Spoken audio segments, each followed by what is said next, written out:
This is the I Love Success podcast. I'm Peter Jabrukovsky, and I have made a vow to myself to help as many people as possible to achieve their dreams. Let's get started. Hey guys, and welcome back to the I Love Success podcast. Before we get started, I just want to say thank you so much for being here with us today. I'm just super grateful that I have listeners from all over the world that are, aspiring for greatness and want to create something cool in their lives. Um, I'm all about dreaming. I've been dreaming since I was a kid, and I love dreaming big and actually, going after it. And I feel like we're building a community of people that not only dream, but we put action, we make it, tangible, we go after those big goals, and slowly we get closer and closer. And I mean, all you got to do is start. I started with this podcast like 4 or 5 years ago now, and this is episode 211.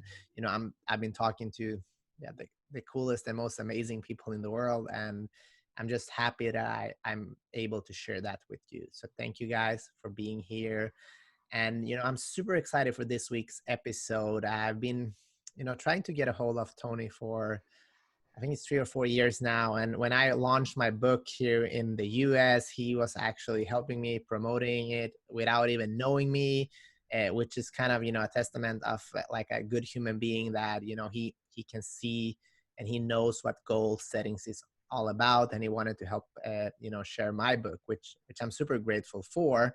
But we're not here to talk about me today. So we're talking about a man here today that always aspired for greatness, and he firmly believes that in order to do extraordinary things, you have to be willing to break the rules and go where others won't.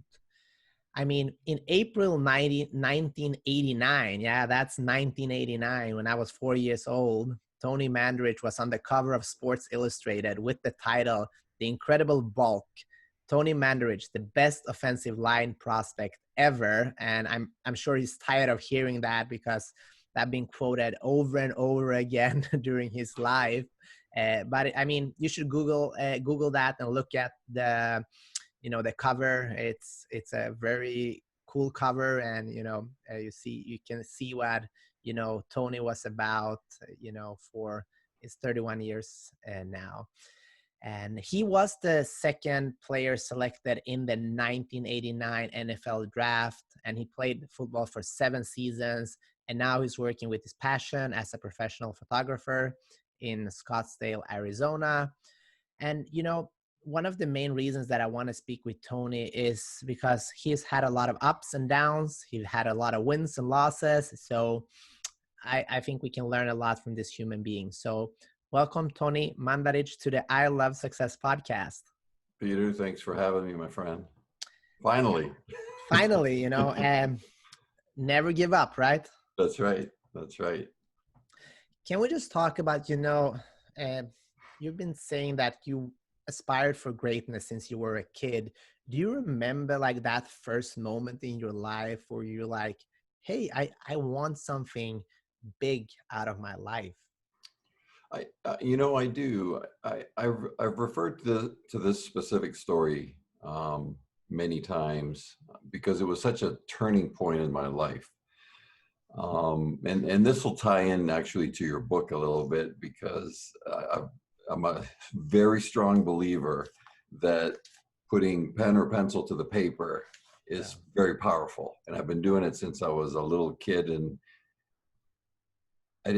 it's not like I remember learning it from somebody, or I don't remember anybody telling me to do that. I just did it. And for some reason, because it makes it tangible and makes it real, it makes it more real to me than if you were to put it in a Word document on your phone. Yeah. It makes it more real than typing that. So at 11 years old, I had made a career decision.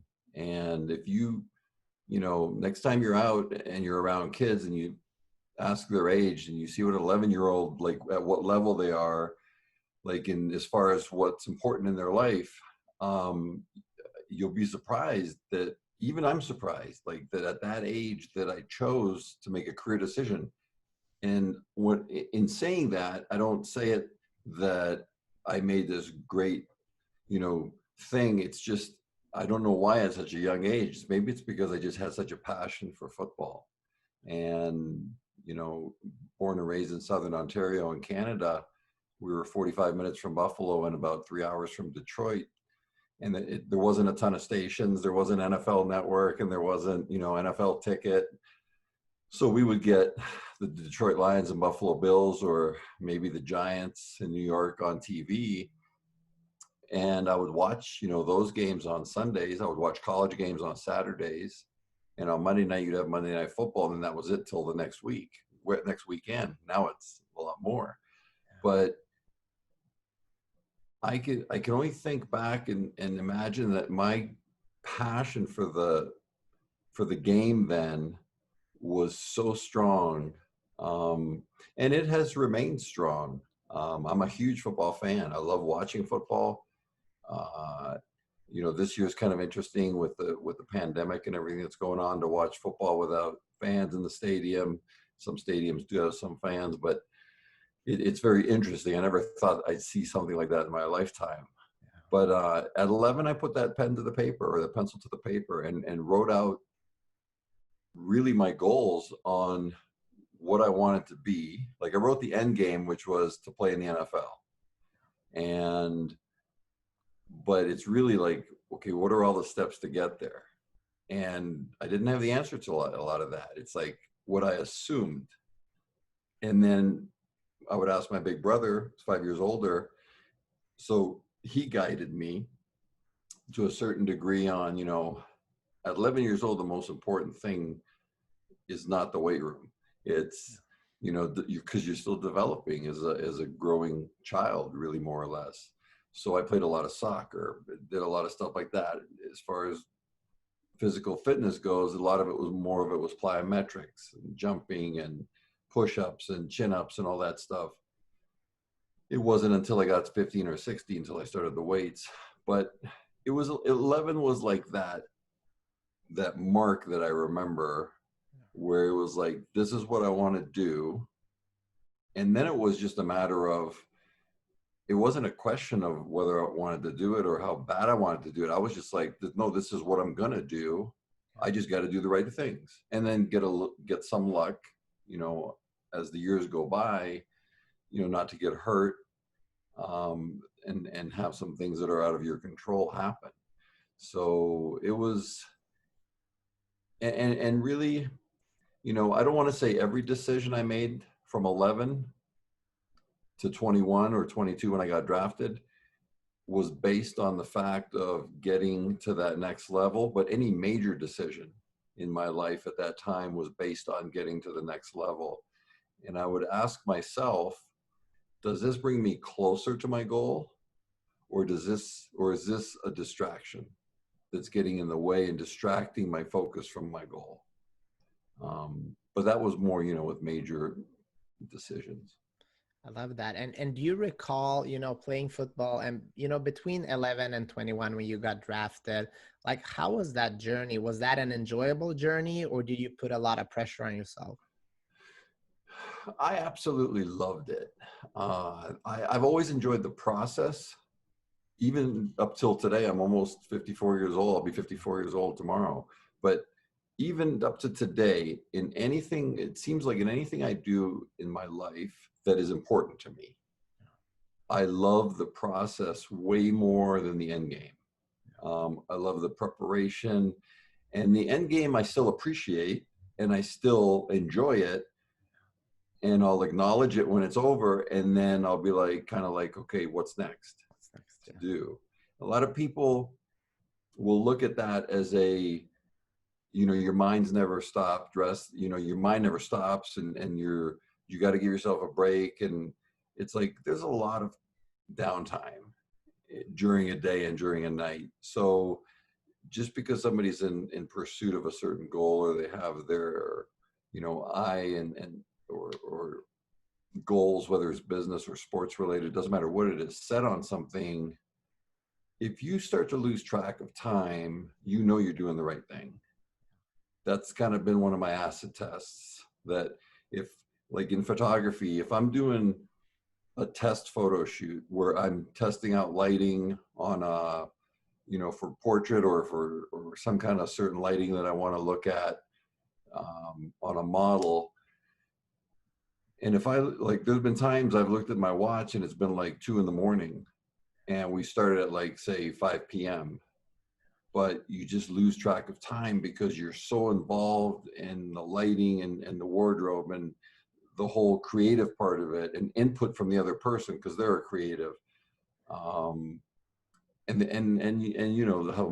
how important details matter. Like the sum of all the details matter so much. It's So unbelievable, and I see that with, a lot of successful people. It's like, and what's next? I love this, but what's next? And I right, think it might not be a bad thing because, we see this when people retire, especially we're probably going to talk about your retirement later, but it's almost like a part of you dies, and you have yeah, to, if you stay in that mindset, you'll just, start dying. So you need to grow, you need to start doing other things. When did you realize, Tony, that you can become really good at football? Like, was there a moment? Was it a coach? Like, how did you realize, like, hey, I can really play in the NFL? Because there's so many millions of kids out there now dreaming of playing in the NBA, the NFL, or the UFC, or right, whatever. But there's actually few that does it. right. It's a great question. It's interesting because on one of my social media accounts, um, I have a post ready to go for today or tomorrow that basically, pretty much paraphrasing it, basically says the moment you let doubt creep into your mind, you've already been defeated. And that to me is true because when I have let doubt creep in, I right then and there, I'm done. It may not look like I'm done, but I've already started to, and I don't want to overuse that phrase self sabotage, but I've already started that self sabotage cycle. Yeah. And so for me, it was, you know, for many years I identified as a football player, but I'm really not. I mean, I'm Tony. I'm not a football. I mean, I played football, right? Yeah. It was maybe, I guess you could say it was part of my identity at one time. It's something I did. It's something I acknowledge. It's something that I cherished. It's something that for me today, I look at as uh, I look at it and acknowledge it as a dream come true as a kid. But today I even look at it more so that it was really a platform for today being set up to be able to carry whichever message I'm supposed to carry. And, for me, there's a lot of it about adversity. There's a lot of it about sobriety. Yeah. But it's not just sobriety. I mean, that's a big part of my story. Without my sobriety, I wouldn't be here. That's the most important thing in my life. Yeah. Because everything derives from that. As soon as I pick up a drink or a drug, Yeah. nothing else matters because Yeah. I'm not capable of keeping a job. I'm not capable of being employed. I'm not capable of being responsible. Um, and it's not a good place to be an active alcoholic or a drug addict, to be in sobriety. And there's many ways to sobriety. Mine happened to be through 12 steps, but there's many ways to sobriety. Um, so I carry that message, but I also carry that message of adversity. And I carry the message also of even before I became, dependent on chemicals. I was 11 years old and I had a dream and I knew I could play. I knew I could play. And it was just a matter of also kind of what I mentioned earlier. I knew I could play, but I also have to have some luck Yeah. with not getting hurt. And I had luck with being in the right system at Michigan State because it was a running system or running the football. And that was my strength versus pass blocking. Yeah. So a lot of variables, as Yeah. being an athlete, there's so many variables involved that people don't know about Yeah. unless you're in it. And there are so many things that matter. and so many things have to go right. But that's where we discussed about those little details. Yeah. If you do all the details correctly, the sum of them add up to a great solid foundation. And I'll always use the example or metaphor of the spokes in a wheel of a bike. Yeah. Each spoke is a detail, and you can have 100 spokes and have a strong foundation, and you can remove 3 or 4 of those details, and the wheel is still fine, but it's not as strong. But then as time goes on, if you remove 3 or 4 more, and then more, and then more, and it becomes weak and it crumbles. So the detail, matters. And I always knew, I mean, there's stories about running on the track with my brother when I was in high school and he was in college, and he like literally yelled at me one time when we were coming around a corner. We were running what we would call then 220s, which are like 200 meters. So we'd start on a curve, finish on the back end straightaway, and then we'd walk the curve to the start straightaway, and then we'd run another, run them. So we'd end up running 16. As camp got closer, we ran more of them with less time rest. But he would yell at me if I on the walk part, if I walked like pigeon-toed. He'd always say, keep your toes in, because when you're running, you're grabbing, right, with your toes and stuff. That's such a small detail. But if you take a step back and look at that detail, that wasn't when I was in high school. I practiced that detail for the next 5 years. And with the combine coming up after my 5th year of college, I had went and saw the Michigan State track coach, because I knew they were going to run a 40 at the combine. So I was like, I know how to run as a football player. I need to run as a sprinter for 40 yards just for this one day. So I need to learn these little techniques that sprinters use. And that, I ended up running like a 4.65, 4.40 at 308 pounds. It shaved probably a tenth of my 40 time faster, which in essence, it was probably worth millions of dollars. Yeah. Because it got blown up to, here's a guy that's 308 and can run this fast. And a lot of people will say, well, it was the steroids. Well, yeah, you know what? Part of it was the steroids. But if everybody could run fast and took steroids, we'd have a lot of fast people. Yeah. Right? If it was that simple. Yeah. And I'm not saying that people should use steroids. If anything, I'm saying that they should. But that's a spoke in the wheel. Now you multiply that by 100. And that's when you start to see people like flourish at whatever they're doing. And then I can't imagine what people like Michael Jordan and people like, like Wayne Gretzky and people that are like even above the cream of the crop people. Like they're in their own, like Lawrence Taylor, as much off the field problems as he's had, when he was on the field, that guy was incredible. I mean, just absolutely incredible. As with Reggie White, fortunately, but sometimes I say unfortunately, sometimes I say fortunately, I got to play against Reggie White more than once, and it's an experience. You talk about a show of force and strength, and just a great, great human being, and a great football player. I'm curious though, like when you're 1989, you just got drafted as the second pick. Like, can you just explain, try to go back to that moment? What are you feeling? Like how did that feel? The answer is going to shock you, I think. I was in the stands. Green Bay had flown us out to Green Bay, Wisconsin. Yeah. So they held their draft at Lambeau in the stadium. And Dallas had already told the media that they were going to take Troy Aikman. And then Green Bay said, if they take Troy, we're going to take Tony. So they flew me out. It was kind of like, anticlimactic, because we knew, right? And and it was an honor, I mean, to be drafted. it's like, if you think about it, you're 21, 22 years old. 10 years ago, you made a decision. And now it's like really become true. Yeah. And it wasn't to be drafted, and it wasn't just to play. It was to be like the best I could be.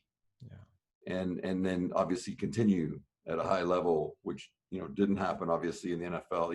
Even when I had my comeback, I played very well, but I was by no means a Pro Bowler. But that day was a letdown. And it was not a letdown because of the Green Bay Packers. It wasn't a letdown for any other reason than my expectation and my perception of what it was going to be like was totally different than what it actually was. And it could have been in Chicago. It could have been in Miami. It could have been in Oakland Raiders. It could have been San Diego. Doesn't matter where. And if you really think about it, Green Bay, with all the tradition, I mean, that's one of the coolest places to get drafted. And I was, young, arrogant, talked a lot of smack because I wanted to get the, biggest contract I could get and do all these things I said I was going to do. Yeah. But that day was a letdown. I remember sitting in the stands with my brother that day because they were doing some photos outside, and the Lambeau Field was empty. Yeah. And I looked at my brother and I said, "This is like, is this it? Like, is this like?" It wasn't even like one of those moments of, "Is this really happening?" Like, it's so incredible, because I've had moments like that even up till a month ago. I've had moments like that of whatever it may be. Yeah. It was a moment of, is this it? Like, is this what I've been working for and what we've been working for? Because it doesn't feel that great. Yeah. And so it was a letdown for me because of my expectation, I think, and my perception. It's crazy, and that has happened to me a lot of times too, because you build up all this perception that it has to be in a certain way, and you put so much pressure, and then when it finally happens, you realize, hey, wasn't that cool? It's not that glamorous. I think the problem is, correct me if I'm wrong. This is what happens to people like us that sometimes put too much pressure, and we're been chasing something for so long. It's almost like instead of like hell yes. Right. Uh, No, that's true. But I can say that there were plenty of hell yeses along the way. yeah. But the pinnacle goal, which was achieved, was kind of like, it's not as exciting. I wasn't mature enough to look back and say I enjoyed the process more than the actual event. But I was also at a point where I was just going to start getting, or I should say, falling off the cliff with chemical abuse. And, it hadn't started yet, but it was about to start. And, I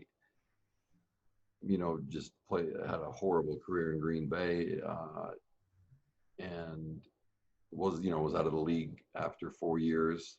And then I was out of the league 3 years after that. Yeah. So I was lucky to get a chance to come back and play with Indianapolis, sober for 3 years. And so that, to me, that comeback, Yeah. oh, that was a hell yes. Yeah. I bet. Way more than draft day. Yeah, I bet. And because I think that was harder to do than get drafted second overall. Much harder, I think. Yeah. I believe it was, but I knew it could be done. Yeah. So I knew what I had to do to work, to like footwork and drills and stuff like that, eat right, do all these things, get plenty of sleep. But like that to me was like carries way more value in my heart than being the second player taken or being on the cover of SI or whatever, the case may be. Do you think that, did that put pressure on you? Did that affect your mind? Because I've watched a lot of interviews with you, and if you look at like you when you were like 30 years ago, basically, like you were cocky, you were eh, like a lot of athletes. I recognize that in myself because we're trying to sell our own bullshit to our own mind, right? I did Exactly. that for so many years, and then like I like myself more now when I'm not competing because I don't have to tell everybody else a lot of bullshit to believe it myself.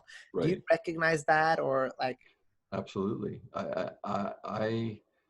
You know, I was full of fear.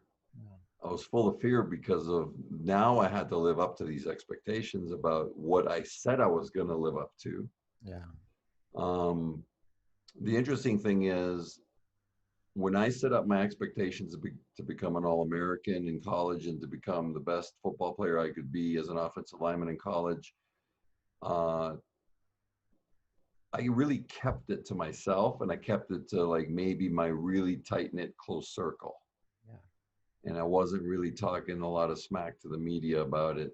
So I stayed laser focused. And when I got, obviously, as I got drafted and got closer to draft day, um, I almost want to say that, I'll go back to that old cliche of I started believing some of my own press. And then I think the louder I talked, it was basically showing more fear and kind of convincing myself that I'm really not afraid, but inside you're scared to death. Yeah. And when did you decide to start taking steroids, and why did you decide to do that? My first, the first cycle of steroids I ever took was in the last month of high school. So it was like May before graduation. I'd already received a scholarship from Michigan State and was already, going to go there. But I couldn't get over this hurdle of 315-pound bench, which by today's standards, your average high school football player that's close to 280 or 300 pounds is benching 315 probably multiple times, if not 400. But I could not bench 315. I could do 295 5 times, but I couldn't do 315. And 315 are three big 45-pound plates. Yeah. So I think it was a psychological thing. So I had gotten on a dose of very like pretty, I mean, they worked, but compared to a lot of other steroids, they were on the lower end of potency and risk. And in a matter of 2 weeks, I benched 315 a couple times. So it was like, obviously these work. And if this is my goal and I'm laser focused, and if this works, this will be part of, at that time was a spoke in the wheel, but really it was a bad spoke. It was a spoke that was already rusted and it was going to just deteriorate. Um, and then I took them through college. I think a lot of people have this assumption that I took more than I probably actually did Yeah. because the story just got so big. Yeah. Uh, but yeah, I mean, I took them through college, and then that was it. After college, I had gotten off of them because the testing in the NFL had just started with the steroids probably a year or two prior, and it was a lot more elaborate than college was. And college really didn't test you unless you went to a more major bowl game. And how was the internal dialogue with yourself during those years? Like, how did it make you feel? Did you worry about that, or was that, did you feel like a cheater, or were you just focused on your goal? Like, what was the like mind conversation? You know, this will sound weird. This will sound, to some people, it probably sounds sick. Um, I didn't feel like I was a cheater, although I was cheating. The rule said do not, in the NCAA, you cannot take steroids. Did I take steroids? Yes. Does that make me a cheater? Yes, absolutely. That's common sense. I rationalized it in my head and I was like, well, you're a cheater if you get caught, Yeah. right? So that's all rationalization. That's all BS, right? That's like, you might as well start digging your own grave at that point. But I felt that, it was necessary to do this to get to that next level, which it's not necessary to do. I was influenced by some of the teams of the 1970s in the NFL. And I don't want to name any, I've named them before, but I don't want to name any teams, but they were obviously, steroids were more, I think, obvious then. There was no phrase of performance enhancing drugs, although they're pretty much the same thing. You can break them down into hormones versus steroids versus, synthetic this or blood doping in certain sports or whatever the case may be. But I think there's a big misconception also, and I'm not defending steroids in this, but there's a big misconception with a lot of people that think you take steroids and you just get strong and ripped You got to do the work. Yeah, you got to do the work regardless. I mean, some even suggest that they want to allow, steroid, just make it legal, because Right. not everybody, but a lot of people are doing it anyways. I mean, my personal opinion is that I'm against it, but it's an interesting thought, right? Yeah, it is. And I could answer, I qualified to be able to answer the question I'm about to ask, Yeah. but I still don't know the answer to it. Yeah. And because I debate it and I'm like, and I really am sure not to be rationalizing it. But the question really is do steroids make you a better football player? Yeah. Do steroids make you a better volleyball player? Do steroids make you a better hockey player? Do steroids make you a better what? Do steroids make you stronger? Absolutely. Yeah. But I knew a lot of strong guys that couldn't play football, Yeah. that were on the football team, but they could never make the starting lineup because of all the other variables involved. So does it make you stronger and bigger and faster? I would say yes. You guys still got to do the work, but I would say yes. Does it make it right to take them if the rules say don't? No, it doesn't make it right. You're cheating. But does it make you a better athlete? I don't know the answer to that question, because just because you're bigger and stronger and faster, I don't know if that makes you a better athlete. And that's where I have to be careful not to rationalize it by saying just because you're faster doesn't mean you can't make a faster mistake as an athlete. I know and a lot of sports have a lot of tactics as well involved. So Yeah. it's a very interesting conversation. And then, I mean, you got drafted to the NFL, uh, and then you quit overnight, basically, right? Yeah. And how did that make your body feel? And like, when did you start going on painkillers and starting like evolving the addiction, so to speak? And I shouldn't say it. I shouldn't say I quit like almost overnight, but it was like over a 3 or 4 month period, Yeah. Which is in the big scheme of things pretty much overnight. Yeah. The psychological effects were 10 times stronger than the physical. Yeah. So it hurt my psyche way more than it hurt my, okay, now I can't bench press 585 pounds. I can only bench press 525. Yeah. Well, you're still pretty strong.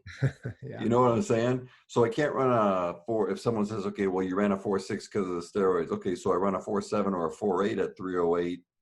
You're still pretty fast. You're faster than an average guy that weighs that much. Yeah.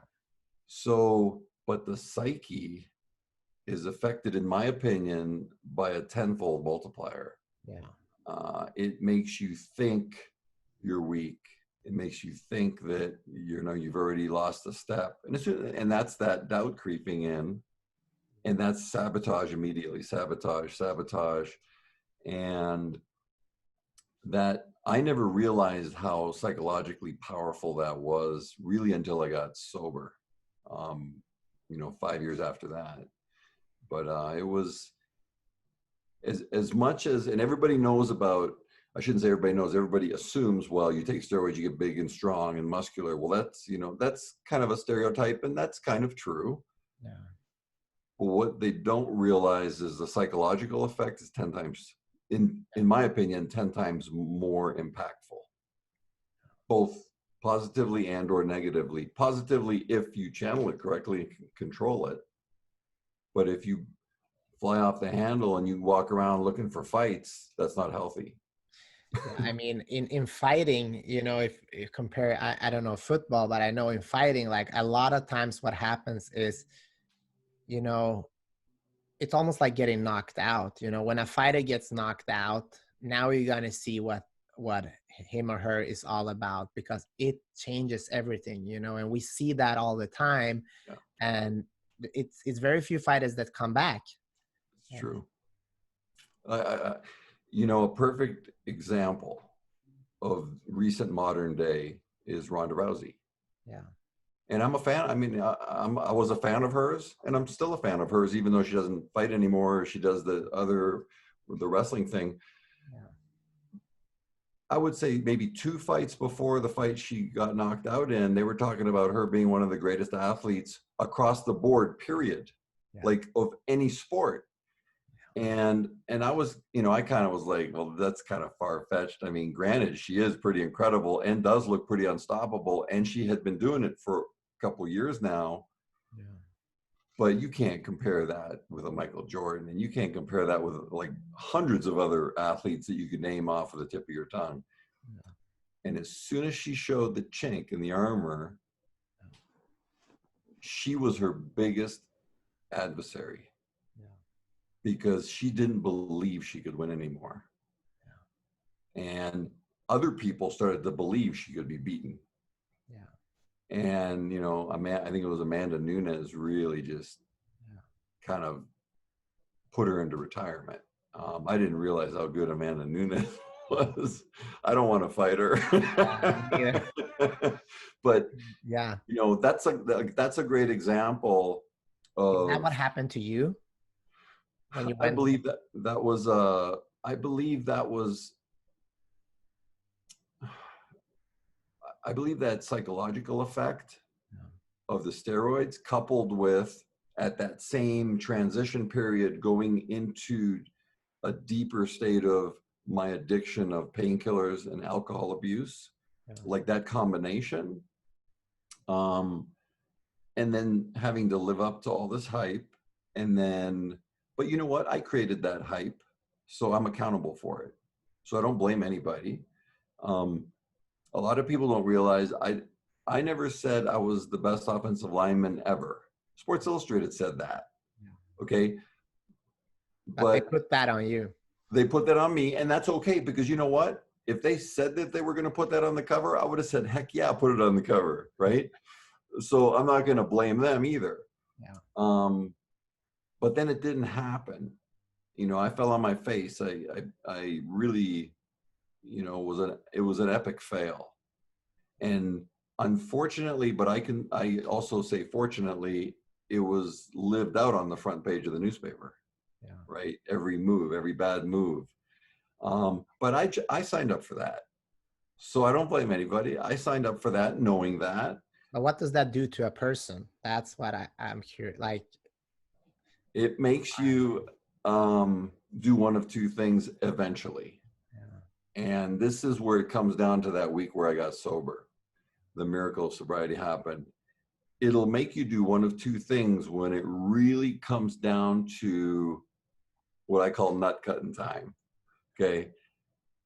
You're either going to tuck your tail and go into a cave and die, or you're going to say, no way. You're going to grab the bull by the horns and you're going to say, I'm going to make this fucking thing happen. yeah, And no matter what that is. And you, like me, are wired not to tuck our tail and go into a cave. yeah, And it was lucky that I didn't die yet and had that awakening or that awareness that, oh my gosh, what have I done? Or what haven't I done? And then got myself into treatment March 23rd of 95 in Detroit, and was there 17 days. I had no idea like what, all I knew was I was going to be detoxed and kind of be taught about, I assumed, again, this was a big stereotype assumption. They're just going to tell me about all the bad things it does to you and how much better life is if you're not drinking and drugging. And then they're going to shake your hand and they're going to say, good luck. Like little did I know that there was a spiritual maintenance program or, a maintenance program daily, that you kind of have to stay connected if you really want good sobriety, and to carry the message. I mean, my ultimate reason for doing this podcast with you is to carry the message of hope and sobriety, and that anybody can really overcome anything. Yeah. There are so many stories out there of people that have gone through 10 times, 50 times harder, what I would consider harder things than I've gone through. But sometimes people will look at my story, and only because it was a lot of publicity and it was like this big rise and then this big fall and then there was a comeback, and then the book came out in 2009, and then it talked about all, I just literally was very raw with it and said, this is really what happened. And it explained a lot of things. I took the accountability, and to let people know this is what happened. Everybody thought it was just the steroids. Well, that was spoke in the wheel of the detriment. Most of it was the opioids and the alcohol. And what am I, and what am I doing here today? I'm sharing my story with motivation to hide nothing. Why? I'll tell you how it was as miserable as could possibly be living an alcoholic life or a drug addict's life, and I wouldn't wish it upon my worst enemy. It's literally living hell. But it gave me great perspective also on, a lot of people will talk about the little things in life and take the little things and be grateful for the little things. Boy, did it put that in perspective for me. And there was a huge, paradigm shift and a emotional shift, a spiritual shift after I got sober, and after I, did 12-step work, which is basically it's good living. If you take the word alcohol or drugs out of those steps, they're basically 12 kind of rules. You could write a book called 12 Tips of How to Live Right. If you took that part out, you wouldn't have to be in a recovery program. But it's just living right. And part of that message and part of that step work for me, and it's part of the step work, is carrying that message to other people to let them know. I'm not going to sit here and tell you and share with your listeners that 12-step programs are the only answer. Because there are people I know that say that, and that's not true. That's the one that worked for me. And I tried hundreds of different ways. But that's the one that worked for me. But I'm also here to say that's not the only way. I do believe that I'm very strong in believing that abstinence of like any kind of alcohol or drugs is absolutely necessary. You cannot, what I call chipping, you cannot chip on, I'll just have a pill here and a pill there, and it's not 70 or 80 I took a day, it's only 1 or 2. That doesn't work, because eventually that mind will rationalize itself back up to 30, then 40, then before you know it, you're off and running. And there's a lot of young people watching and listening to this that are, they have big dreams in sports, in entrepreneurism, and all of different areas that might go through similar thoughts and mindsets that you had when you were young. You're like exploding, but on the inside you have all this pressure on yourself. Like, if you could redo it or talk to yourself, to the 21-year-old Tony, like, what would you say? I would, I would really, so like, I don't regret any of it, because it forced me to become who I am today, which I like myself who I am today, and I have a lot more work to do on who I am to become a better human being. And I've been working now 25 years to become better, and it has happened, and it is happening, but there's still a lot of work to do. Like all what of I us, would have right? said to what I would have said to the 21-year-old me, or anybody, is something that we touched on earlier very briefly, is to keep things very simple. Any distraction, and you know what? We could have a listener that wants to be the next great physicist. And if distraction gets in your way of your goal, you have to stop. And that could be a boyfriend, a girlfriend, it could be going out and partying, it could be whatever you consider a distraction. If it's distracting you from your end game goal, it's a distraction. And the only person that can answer that question is the actual person. And they can say to themselves, is this helping me get to my goal, or is this hurting me?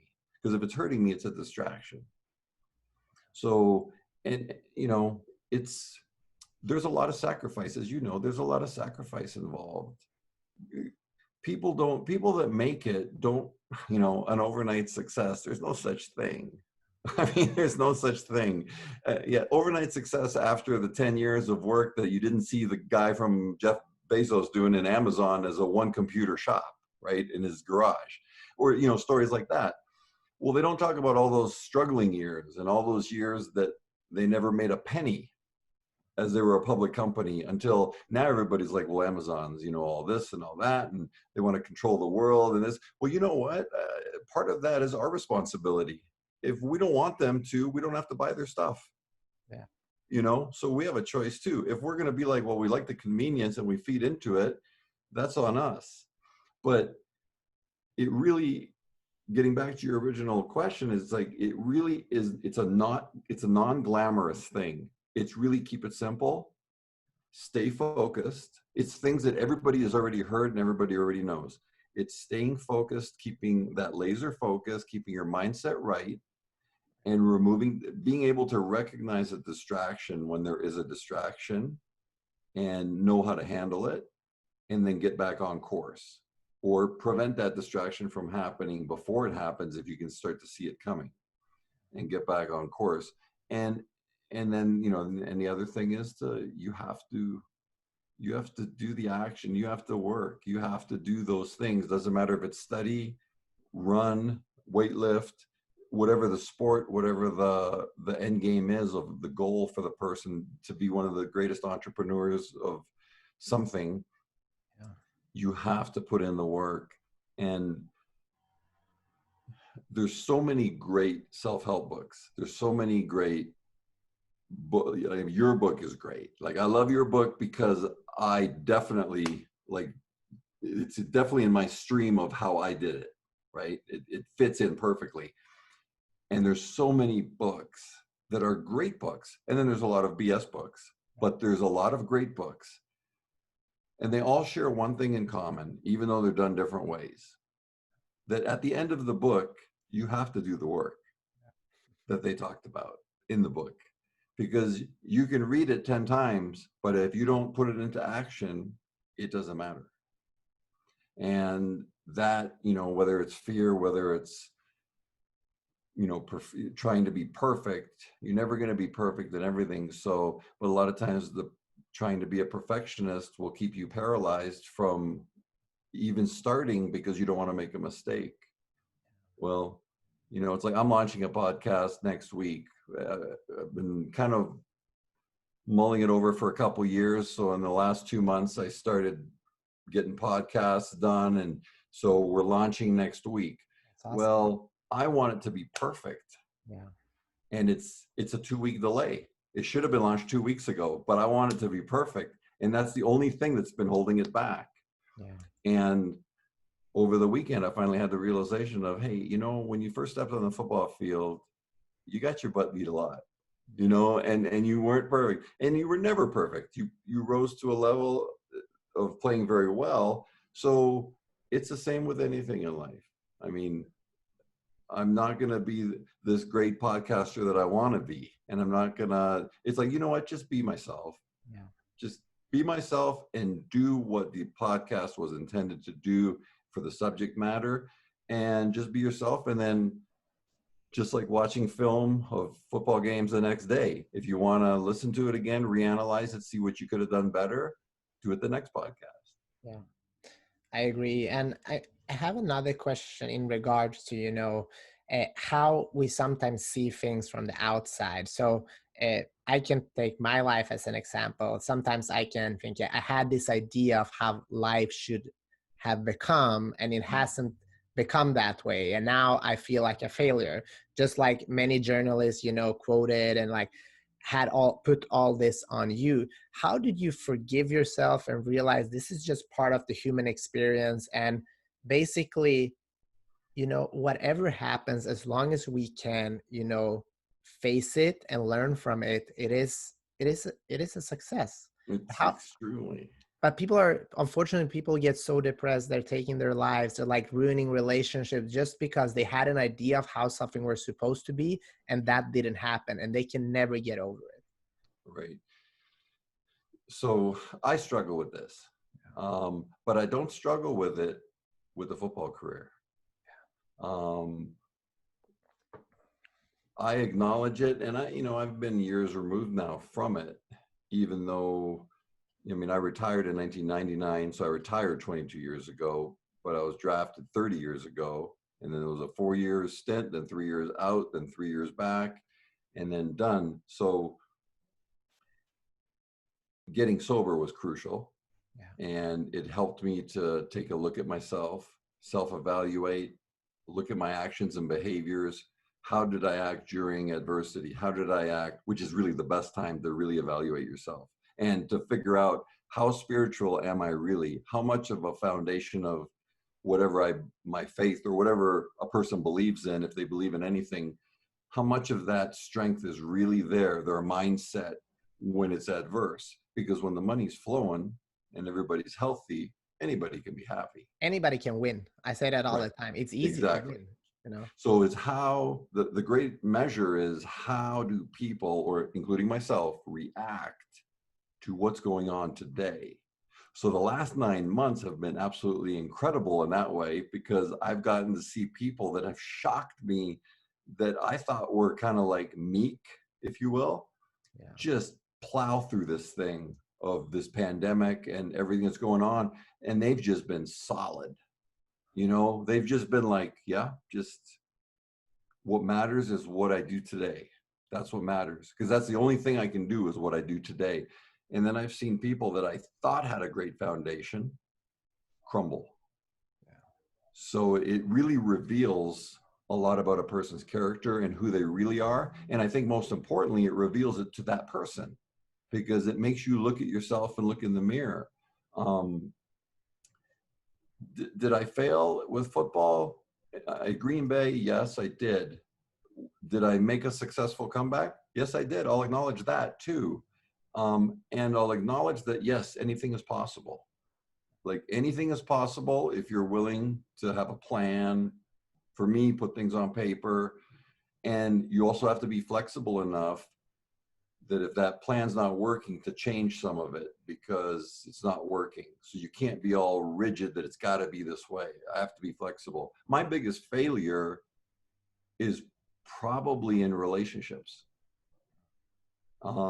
So that's something that today I have to, like, what really made me look at myself and my behaviors in relationships. And it's not just a relationship with a partner, like with a girlfriend, or vice versa, or whatever the case may be, but it's also a relationship that you have with your parents, with your kids, with your extended family, and then with good friends too that you may not have seen. And that's an area that is probably my biggest struggle. Although I will say that it's gotten a lot better than it was even 6 months ago, even a year ago. The growth I've had from a year ago till now in relationships has been, it's been tremendous, but I haven't been in one. But the growth has been incredible. The pain had to be incredible for me to change. So looking back at my whole life, I always had big change when there was big pain, that big emotional pain. That's when I was like, you know what? I can continue to do this way and continue to get the same failed result, or I can change and and not be so rigid on it needs to be this way in a relationship, and be more open-minded, more flexible, and more, whatever it is, whether it's caring or showing affection or whatever the case may be. But that's been, my biggest struggle, and I've gone through a lot of that pain in this last year, but it's forced me to do what we've talked about this whole time, to look at myself. What behaviors have I had? What have I played in this? Because I don't look at being almost 54 years old and not having a solid foundation of family with me as a success. I mean, some people do look at that as success, and you know what, for them it might be, and that might work. But the older I get, the more I would say I realize that how important having those solid relationships are, not just the immediate ones that are day to day, that you're under the same roof. Those are really especially important, but it's also the ones that are also close, that are in that kind of like, not in that inner circle, but that outer inner circle, that are still very close, but aren't like your partner or your kids or whatever, because those are the foundational things that I believe make all of us better. Because there's, that old cliche, I don't want to be cheesy, but the strength in numbers, or the strength of having a solid partner, two can get way more done than one, and they can accomplish and reach more people in whatever they want to do than one person can. Yeah, and thank you for being so transparent and honest. I truly appreciate that. And I mean, one thing that I've learned on this podcast is that the most successful people that I meet, and that they have gone through so much, and they're willing to look at themselves and make changes. And that's okay, because some people say, I'm too old to change, I'm too young to do this. It's when you choose and when you are ready. But the sooner you take responsibility for who you are, instead of blaming others, that's when you can become free and actually, change who you are. Exactly. And, Yeah, you very know, well said. Very well said. yeah, I mean, Tony, I think about one thing that I wanted to ask you as well. And when it comes to, success and happiness, do you think those two are the same?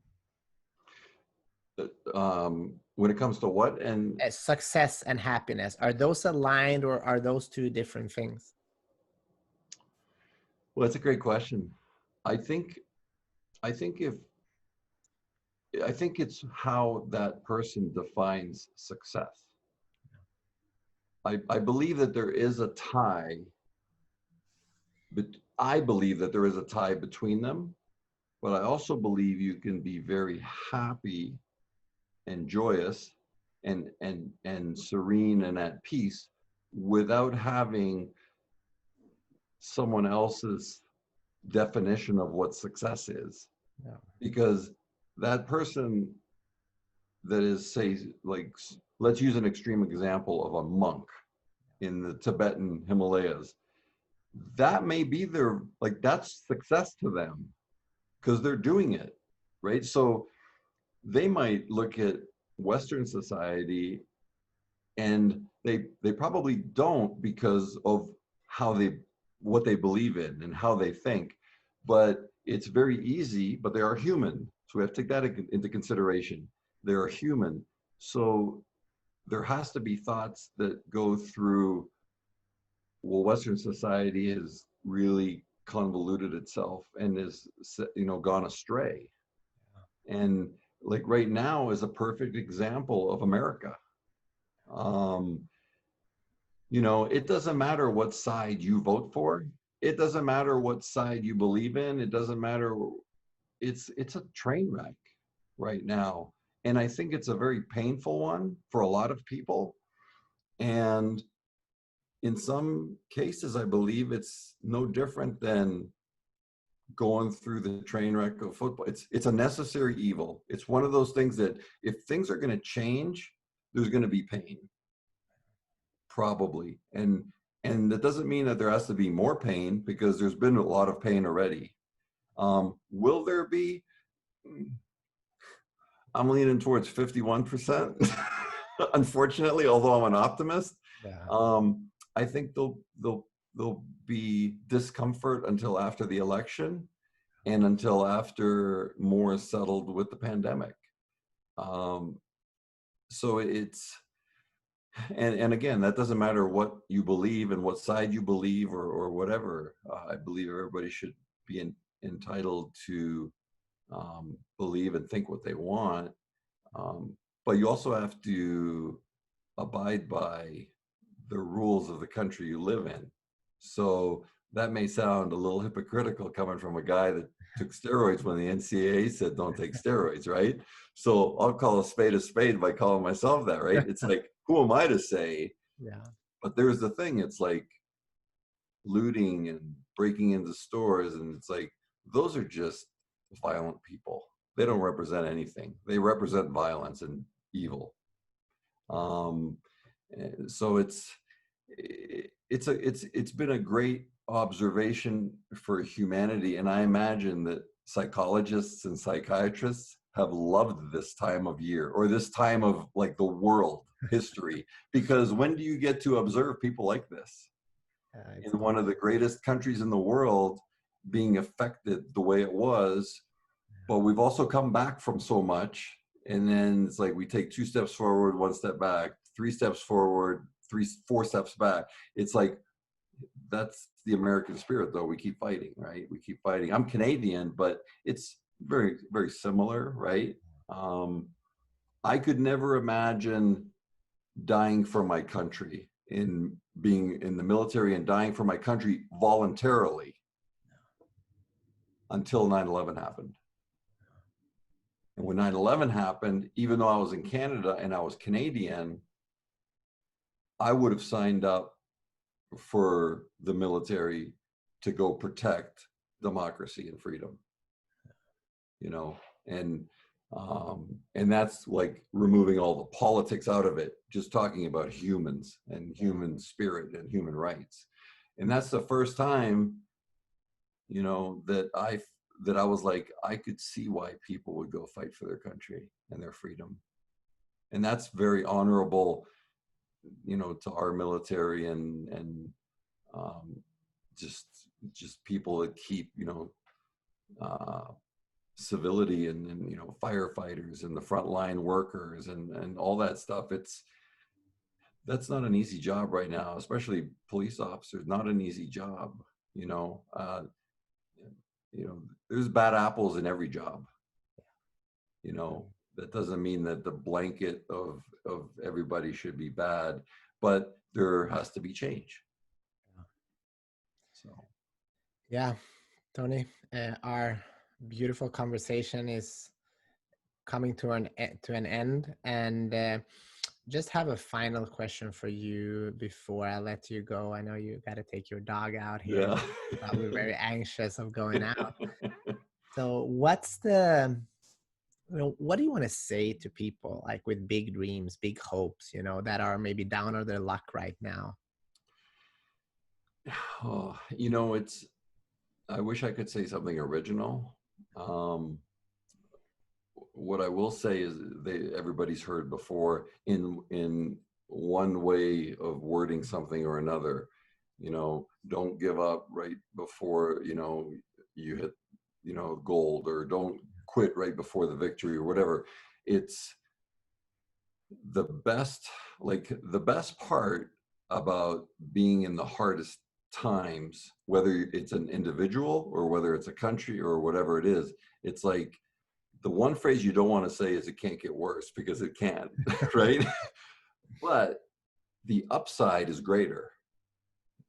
So the amount of greatness that's waiting for everybody, for things to happen, is huge. It's just that we're going through unfun times right now. So on an individual basis, that everybody can self-evaluate themselves by themselves, is what matters most, and this includes you and it includes me, is what am I doing today, right now? am I adding stuff into the world and into the stream of life that is helping people, or am I sucking it out of the stream of life and taking from people? Because that's a question only a person can answer to themselves, looking at themselves in the mirror. And if you hesitate on the answer, you're probably not packing stuff into the stream of life.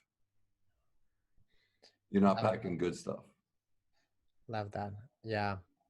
Tony Mandarich, you know, I've waited a long time, but this was very, very, very, amazing. And it was Thank you. much more interesting than I could ever imagine. So I truly appreciate you and your time and, talking so open-heartedly about your life. It takes strength. And, coming from an 11-year-old kid with a dream to actually doing it, I think that is an amazing feat. Myself, I never became a world champion. I came close. So that could be seen as a failure, It's like a not. big failure. But how do I see it? I That's a see it as a huge big success. success because I was Huge. this little kid that couldn't do shit, Right. So we have to look out. And I want to tell that to everybody that's listening right now. Even if life did not happen exactly like you imagined, look at where you started and where you are today. And take a step back and kind of see like, okay, I learned some things along the way. Of course, I could have done something better, could have been worse too. What did I learn and how am I going to implement that in my life tomorrow? Because as we see people who with lots of success, they also have lots of pain in their lives that have to experience to make the changes and become better. And Tony, if people want to connect with you, listen to your podcast, this will come out in a couple of weeks. So Yeah. probably your podcast is out. How Yeah. can they find you? My podcast will be at onemansethos.com.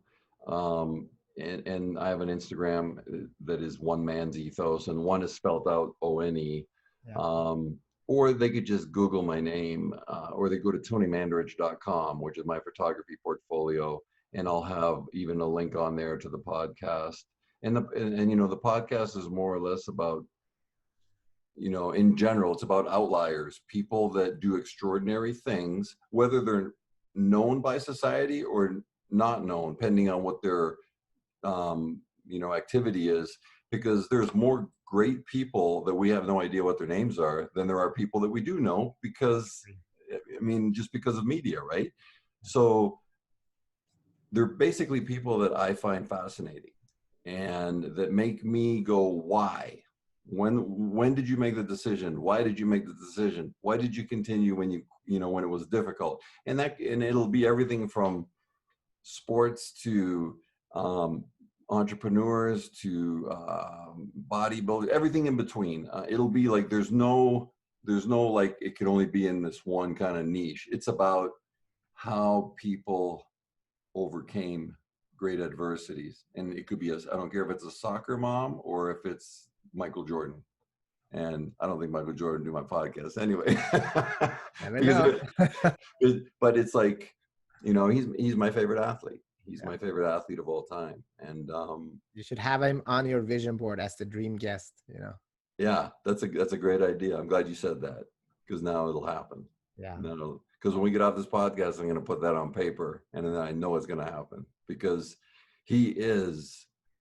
Hey, has he been a perfect human being? No. Name me one that has. Yeah. Name me somebody that has had no success or has not lived what people think are successful and not made mistakes. Everybody makes mistakes. It's just that in sport, it gets lived out on the front page, in politics on the front page, if you're a well-known doctor on the front page, all that stuff. So everybody's like, my pain is no greater pain than somebody who never made the front page and is 18 years old and lives in a small town in Nebraska. Pain is pain. Emotional pain is emotional pain. I'm sorry. It's like, I don't have this advantage of having more pain, right? Or this advantage of having less pain. Pain is pain. And it doesn't matter how much money you have, pain is pain. Yeah. Thank you, Tony. And thank you, everybody that are still here listening to this incredible conversation. we we do this for free because we want you to take action in your own lives. Sometimes I wish I could have people paying like $1,000 to listen to this because it's worth even more. Like it's worth so much. The only thing I ask for you is to, share this with somebody that needs to hear this message, that can learn from this. Give us a review, check us out. There's a whole bunch of amazing conversations. It's easy. And I want to hear from you. If you have a goal, a dream, you're struggling with something, reach out to me. If you're a little bit handy on the internet, you'll find me fairly easy. And I mean, that's it. Thank you guys. It was, And I'll talk to you next week. it was a privilege to be on. Thanks for having me, Peter.